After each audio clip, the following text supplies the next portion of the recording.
দেখুন তো এটা কি? ডিম। আজকে করব ডিমের মাখা। না না না না না, ডিমের সঙ্গে আরো একটা জিনিস দেখুন, আলু।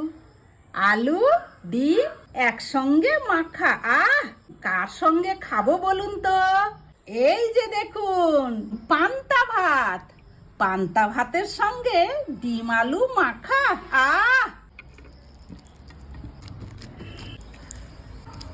ডিমটা আমি বেশি মাখাবো না, প্লেন করে একটু ছোট ছোট রাখবো। পেঁয়াজ কুচি দিলাম, লঙ্কা কুচি দিলাম, নুন দিয়ে দিচ্ছি, সরষার তেল দিয়ে দিলাম।